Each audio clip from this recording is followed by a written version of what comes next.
I'm JoAnn Morgan, and I was the instrumentation controller in this room, but in later years for the shuttle program, I was the director of payload projects, and then I was a safety and mission assurance director and associate director of the center. So I came back here, and this is like home.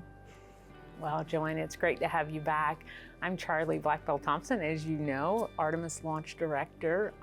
We're sitting here at my console that we use for the Artemis launch missions. But you said that this feels like home, and it certainly feels like home for me too. Having been here for the Apollo missions and the shuttle missions, like when you walk in, does it feel the same or does it feel different? Oh, well, the room is different. You know, the feeling of being in a launch control center is the same. And of course, these elevated floors feel just the same to me. I wonder if they are going to vibrate when you do Artemis. Did it? They did. Yeah. Absolutely.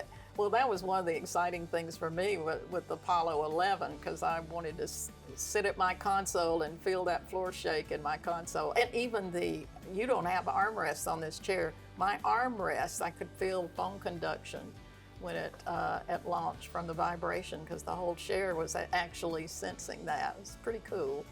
It is pretty cool. And, you know, one of the things here in the firing room that some folks don't know is that when the vehicle lifts off and you get that kind of that pressure and that sound wave coming from the pad, you know, the windows will rattle.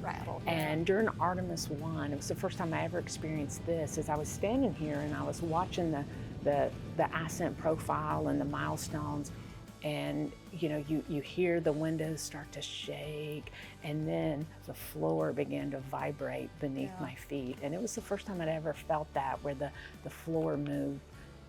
It was something incredible. Yeah, it's a great experience to have.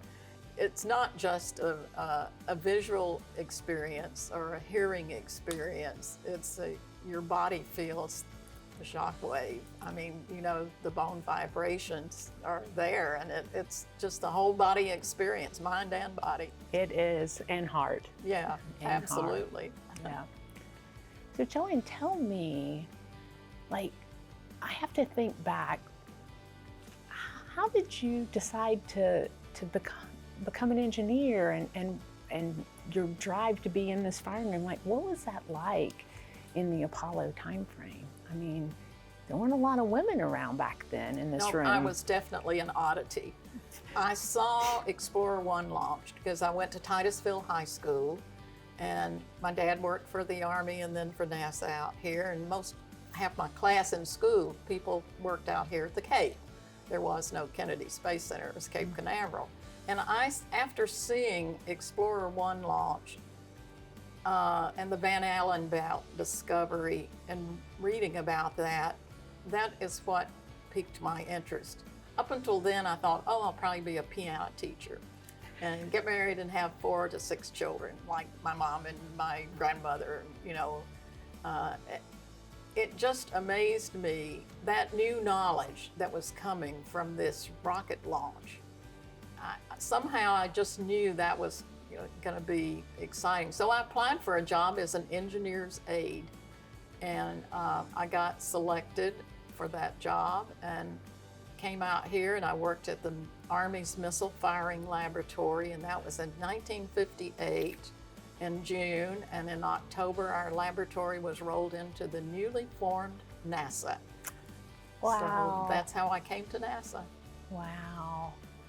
And how many women were there in your work group? Oh, none, just me. None, okay. In fact, I was the first woman summer student the Army had. Well, I know you're quite legendary for being the only woman here for the Apollo 11 launch. I mean, do you look back at that? Did you know at the time, like, this is groundbreaking, this is history making? Well, the part about being a woman, no, and being the only one here in the firing room for Apollo 11, I didn't lock onto that being historic. What I locked onto is what we are doing. My work, the mission that we had was groundbreaking, historic. To me, I thought at that time, this is the greatest engineering achievement of humankind. Right. And that I already embraced that in my own intellect. And it wasn't until later that the idea that, well, yeah, well, I was the only woman in the firing room, and what that meant in terms of history.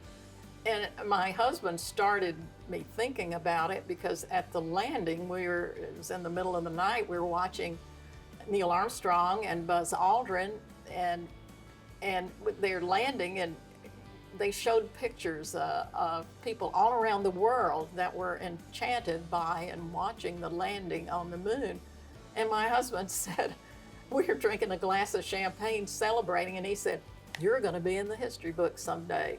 I mean, my husband was a teacher. He was a high school bandmaster, and he put it together before it ever entered my mind.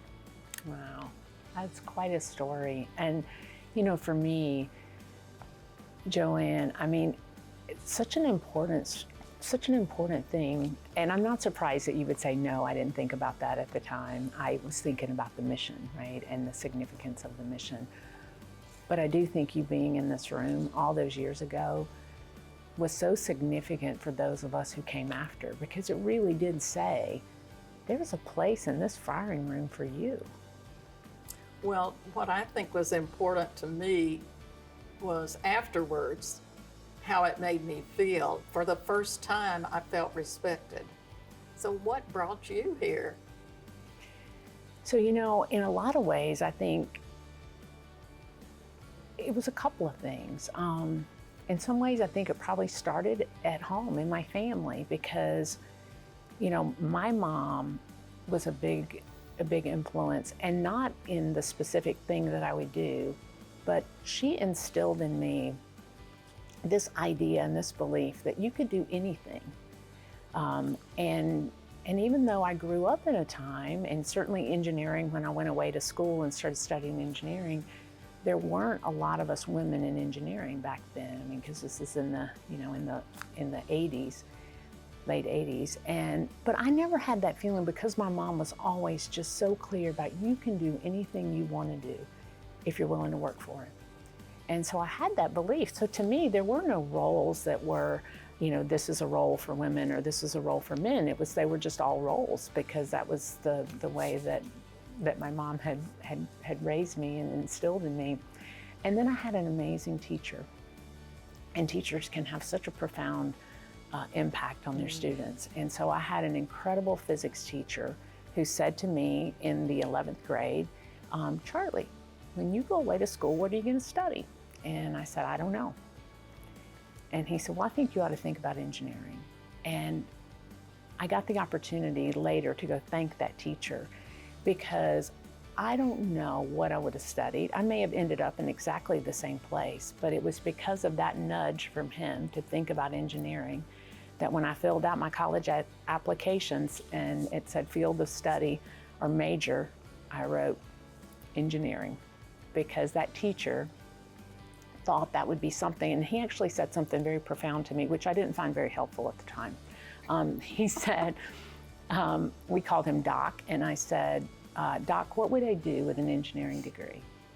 And he looked right back at me and he said, Charlie, what couldn't you do? And I thought, well, that's not super helpful, but it ended up being absolutely true. So I feel so indebted to him for encouraging me, for my mom for encouraging me. And then I had so many mentors along the way that have helped me grow, shared experience, lessons learned. And I think all of those things, brought me here. But like you, I walked in this firing room as a senior in college, and I knew when I was listening on the loops, and they were testing Spatial Discovery, getting her ready to go fly after Challenger.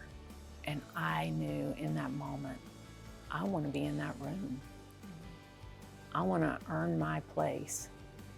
And I can just remember that moment of knowing, like, that's where I want to be. And I've never left. And here I am 30 years later. Yeah, well, good for you. Yeah. So JoAnn, what advice would you give to young students? I would say for young students, first of all, engineering is an incredible, incredible profession. choose it. Choose it. Learn the math, do your homework, and study hard. And this is a career that you can enjoy, and you can contribute and make magnificent things happen. And so that's one thing. But as a person also, your inner strength and learning and helping with awareness and acceptance of everyone in your work environment. And then you earn the respect with the work you do. If you do your job, first do your job, people will respect that. And I just would encourage any young woman to really seriously consider it, especially all of you 12-year-olds, 14-year-olds. You're feeling afraid, maybe you don't want to do biology and chemistry or anything that sounds hard. It's fun. I mean, cooking is chemistry and biology. I mean, you know, there's a lot of things that in your life that you would be proud of doing with an engineering background. So I encourage you, think STEM, think science, technology, engineering, mathematics. I completely agree. I would say the same exact thing. You know, if I could be what that teacher was to me, to someone else, and say, think about engineering, think about STEM. And I would also repeat those words that he said to me, what couldn't you do with that degree?